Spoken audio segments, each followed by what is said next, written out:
시간이 되었습니다. 다 같이 사도신경으로 신앙 고백하시며 2023년 4월 12일 수요일 새벽 기도에 함께 시작하겠습니다. 나는 전능하신 아버지 하나님 천지의 창조주를 믿습니다. 나는 그의 유일하신 아들 우리 주 예수 그리스도를 믿습니다. 그는 성령으로 잉태되어 동정녀 마리아에게서 나시고 본디오 빌라도에게 고난을 받아 십자가에 못 박혀 죽으시고 장사된 지 사흘 만에 죽은 자 가운데서 다시 살아나셨으며 하늘에 오르시어 전능하신 아버지 하나님 우편에 앉아 계시다가 거기로부터 살아있는 자와 죽은 자를 심판하러 오십니다. 나는 성령을 믿으며 거룩한 공교회와 성도의 교제와 죄를 용서받는 것과 몸의 부활과 영생을 믿습니다. 아멘. 여호와께서 또 모세에게 말씀하여 이르시되 이스라엘 자손에게 말하여 그들에게 이르라. 너희가 요단강을 건너 가나안 땅에 들어가거든 너희를 위하여 성읍을 도피성으로 정하여 부지 중에 살인한 자가 그리로 피하게 하라. 이는 너희가 복수할 자에게서 도피하는 성을 삼아 살인한 자가 회중 앞에 서서 판결을 받기까지 죽지 않게 하기 위함이니라. 너희가 줄 성읍 중에 여섯을 도피성이 되게 하되 새 성읍은 요단 이쪽에 두고 새 성읍은 가나안 땅에 두어 도피성이 되게 하라. 이 여섯 성읍은 이스라엘 자손과 타국인과 이스라엘 중에 거류하는 자의 도피성이 되리니 부지 중에 살인한 모든 자가 그리로 도피할 수 있으리라. 만일 철 연장으로 사람을 쳐 죽이면 그는 살인자니 그 살인자를 반드시 죽일 것이요. 만일 사람을 죽일 만한 돌을 손에 들고 사람을 쳐 죽이면 이는 살인한 자니 그 살인자는 반드시 죽일 것이요. 만일 사람을 죽일 만한 나무 연장을 손에 들고 사람을 쳐 죽이면 그는 살인한 자니 그 살인자는 반드시 죽일 것이니라. 피를 보복하는 자는 그 살인한 자를 자신이 죽일 것이니 그를 만나면 죽일 것이요. 만일 미워하는 까닭에 밀쳐 죽이거나 기회를 엿보아 무엇을 던져 죽이거나 아기를 가지고 손으로 쳐 죽이면 그 친자는 반드시 죽일 것이니 이는 살인하였음이라. 피를 보복하는 자는 살인자를 만나면 죽일 것이니라. 악의가 없이 우연히 사람을 밀치거나 기회를 엿봄이 없이 무엇을 던지거나 보지 못하고 사람을 죽일 만한 돌을 던져서 죽였을 때에 이는 악의도 없고 해하려 한 것도 아닌즉 회중이 친자와 피를 보복하는 자 간에 이 규례대로 판결하여 피를 보복하는 자의 손에서 살인자를 건져내어 그가 피하였던 도피성으로 돌려보낼 것이요 그는 거룩한 기름 부음을 받은 대제사장이 죽기까지 거기 거주할 것이니라. 그러나 살인자가 어느 때든지 그 피하였던 도피성 지경 밖에 나가면 피를 보복하는 자가 도피성 지경 밖에서 그 살인자를 만나 죽일지라도 피 흘린 죄가 없나니 이는 살인자가 대제사장이 죽기까지 그 도피성에 머물러야 할 것임이라. 대제사장이 죽은 후에는 그 살인자가 자기 소유의 땅으로 돌아갈 수 있느니라. 이는 너희의 대대로 거주하는 곳에서 판결하는 규례라. 사람을 죽인 모든 자, 곧 살인한 자는 증인들의 말을 따라서 죽일 것이나 한 증인의 증거만 따라서 죽이지 말 것이요. 고의로 살인죄를 범한 살인자는 생명의 속전을 받지 말고 반드시 죽일 것이며 또 도피성에 피한 자는 대제사장이 죽기 전에는 속전을 받고 그의 땅으로 돌아가 거주하게 하지 말 것이니라. 너희는 너희가 거주하는 땅을 더럽히지 말라. 피는 땅을 더럽히나니 피 흘림을 받은 땅은 그 피를 흘리게 한 자의 피가 아니면 속함을 받을 수 없느니라. 너희는 너희가 거주하는 땅, 곧 내가 거주하는 땅을 더럽히지 말라. 나 여호와는 이스라엘 자손 중에 있음이니라. 아멘.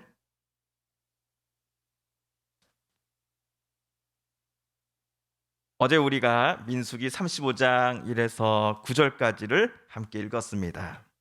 하나님은 어제 모세에게 레위인들이 가나안 땅 어디에서 살아가야 하는지를 알려주셨지요. 레위 지파를 제외한 나머지 이스라엘의 11지파가 제비뽑기를 통해 자기네 땅을 분배받을 것입니다. 그러면 이들 지파마다 자기네 분배받은 땅의 일부를 레위인들의 거두지 몫으로 제공해 줘야 하지요. 인구수가 많아서 넓은 땅을 받은 지파는 넓은 땅을, 좁은 땅을 분배받은 지파는 좁은 땅을 레위인들에게 각각 제공해 줘야 합니다. 비록 레위인들은 제비뽑기를 하지 않지만 여호수아를 통해 가나안 땅 정복 전쟁이 모두 끝이 났을 때 레위 지파도 다른 지파들과 함께 가나안 땅 안에서 살아가기를 시작할 수 있는 것입니다. 하나님은 레위 지파의 몫으로 제공되어져야 하는 성읍들의 수가 총 48곳이다라고 구체적으로 말씀해 주셨습니다. 그런데 이 48곳 중 6곳의 용도는 다른 42 성읍과는 확연하게 달랐습니다. 어제 본문에서 하나님은 이 6곳을 가리켜 도피성이다라고 부르셨습니다. 우리 14절을 보시면 도피성은 요단강을 기준으로 좌우에 각각 3곳씩 있습니다. 자, 그렇다면 도피성의 정확한 용도가 무엇이었을까요? 우리 11절, 12절을 새번역 성경으로 다시 한번 읽어보겠습니다. 시작. 성읍들 가운데서 얼마를 도피성으로 정하여 실수로 사람을 죽게 한 자가 그곳으로 도피하게 하여라. 그 성읍들을 복수자를 피하는 도피처로 삼아서 사람을 죽게 한 자가 회중 앞에서 재판을 받기 전에 죽는 일이 없도록 하여야 한다. 어떤 이가 의도하지 않았고 실수로 자기도 모르는 사이에 살인을 행하고 말았을 때 그 사람은 도피성으로 들어가 재판을 받기까지 자기의 목숨을 보존할 수 있습니다. 22절, 23절에서도 도피성에 들어갈 수 있는 사람의 사례가 추가로 나오지요. 제가 한번 읽어보겠습니다. 악의가 없이 우연히 사람을 밀치거나 기회를 엿봄이 없이 무엇을 던지거나 보지 못하고 사람을 죽일 만한 돌을 던져서 죽였을 때에 이는 악의도 없고 해하려 한 것도 아닌즉 이러한 사람이 의도하지 않게 죽인 이의 가족이나 친족이 피해자의 복수를 이제 하려고 할 때에 이스라엘 회중들은 살인자를 우선 복수자로부터 건져내어 도피성에 들어가게 해줘야 한다라는 것입니다. 그 살인자는 도피성에서 대제사장이 죽기까지 머물 수 있었습니다. 이런 규례가 바로 오늘 하나님이 모세에게 말씀하신 도피성 규례입니다. 15절에 따르면 이 도피성을 이용할 수 있는 사람, 도피성에 들어갈 수 있는 사람이 누군가?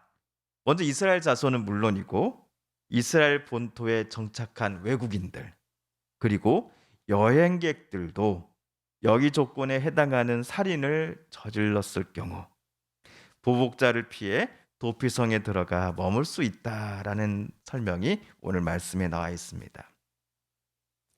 물론 어떤 이가 상대방을 의도적으로 계획적으로 악의를 가지고서 살해한 경우라 한다면 이 사람은 절대로 도피성에 들어갈 수 없습니다.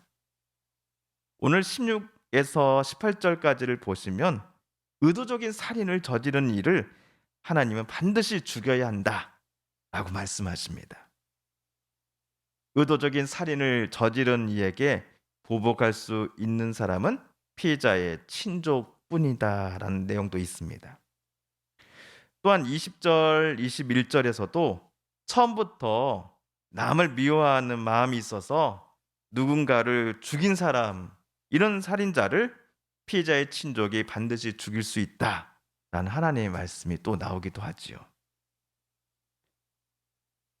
반면 의도하지 않은 살인을 자기도 모르게 행한 사람이라고 할지라도 도피성 안에 있지 않고 밖으로 나와서 돌아다니는 것을 살인자의 친족이 보게 되었을 경우, 도피성 밖에서는 그 친족이 피해자의 복수를 행할 수 있다라는 설명도 나와 있습니다. 자, 여기까지 우리는 도피성 규정에 관하여 오늘 짧게 살펴보았습니다. 우리가 혹시라도 오늘 말씀을 보면서 오해를 해서는 안 되는 것은 하나님은 결코 살인을 옹호하시는 게 아니다라는 사실입니다. 다만 의도하지는 않았지만 결과적으로 살인을 저지른 이가 도피성으로 피할 수 있게 해주어 재판을 받기 전까지 복수에 의해서 또 다른 죽임을 당하지 않을 수 있도록 하는 규정이 바로 도피성 규정이다라고 보시면 되겠습니다. 악한 마음이 없었고 고의가 아닌 상태에서 저지른 살인이었다라고 한다면 그 사람에게 법이 정해놓은 재판 과정에서 시시비비와 그때의 의도성을 주장하고 자신을 변호할 수 있는 기회를 부여해 주는 것이 바로 도피성 규정입니다. 물론 도피성 규정은 오늘날 우리와 같은 현대인이 가지고 있는 법 상식과는 어울리지 않는 게 사실입니다. 그러나 도피성 규정이 지금으로부터 4,000년 전 고대 근동에서 시행되었다라는 사실을 우리는 염두에 두어야 합니다. 모세와 아론 당시 힘이 가진 사람이 힘이 약한 이들의 생명을 좌지우지할 수 있는 분위기에서 오늘 하나님이 모세에게 지시하신 도피성 규정은 시대를 한참 앞서 나가는 것이었다라고 생각됩니다. 악의적이고 고의적인 살인을 저지른 일은 엄한 벌로 다스리되 실수 또는 의도하지 않은 상태에서 살인을 저지른 이의 생명이 또 다른 복수에 의해서 희생되는 것을 막기 위하여 하나님은 도피성 규정을 세우신 것 같습니다. 도피성 규정을 통해 하나님은 모든 이의 생명을 귀하게 여기신다라는 사실을 우리는 다시금 깨닫습니다. 생명의 가치가 어느 사람은 무겁고 어느 사람은 가벼운 사람은 단 한 명도 하나님께 없습니다. 모두가 하나님의 형상으로 만드신 하나님의 창조물 중 가장 특별한 존재요, 또 하나님이 영이 불어 들어간 존귀한 존재이기 때문입니다. 그렇다면 우리도 내 가족을, 내 이웃을, 그리고 나 자신도 하나님이 가지신 그 귀한 마음으로 우리들을, 또 이웃을, 또 우리의 가족을 바라봐야 할 것입니다. 주님께서 가르쳐 주신 기도를 드리며 오늘 말씀 묵상을 모두 마칩니다. 하늘에 계신 우리 아버지, 아버지의 이름을 거룩하게 하시며 아버지의 나라가 오게 하시며 아버지의 뜻이 하늘에서와 같이 땅에서도 이루어지게 하소서. 오늘 우리에게 일용할 양식을 주시고 우리가 우리에게 잘못한 사람을 용서하여 준 것 같이 우리 죄를 용서하여 주시고 우리를 시험에 빠지지 않게 하시고 악에서 구하소서. 나라와 권능과 영광이 영원히 아버지의 것입니다. 아멘. 사랑하는 성도 여러분, 오늘 성삼위 하나님께서 민수기 말씀을 읽고 묵상하는 우리들의 마음 열어주시고 말씀 속에 새겨진 하나님의 음성과 뜻을 깨닫게 해주셨으니 우리가 오늘 깨닫고 또한 다짐한 바대로 그렇게 살아가게 달라고 이 시간 우리가 함께 읽은 말씀을 다시 기억하며 하나님 앞에 기도드리길 원합니다. 그리고 우리 하나님, 우리 서부를 위로하소서. 또 우리 서부를 회복시켜 주소서. 우리 서부의 눈물을 닦아 주시고 치유하여 주소서라고 함께 기도하겠습니다. 우리 성도님들 중에, 또 가족분들 중에, 이웃분들 중에 하나님의 고쳐주심, 또 일으켜 세워주심, 치료하여 주심을 놓고 간절히 기도하는 분들이 계십니다. 이 시간 우리도 같은 마음 같은 뜻으로 함께 기도하며 특별히 고관절 수술 받으신 한절 권사님의 빠른 쾌유를 위하여 함께 기도해 주십시오. 마지막으로 우리가 가지고 나온 간절한 기도 제목 하나님께 아뢰며 하나님의 은혜의 보좌 앞으로 우리 더 가까이 나아가겠습니다. 함께 기도합니다.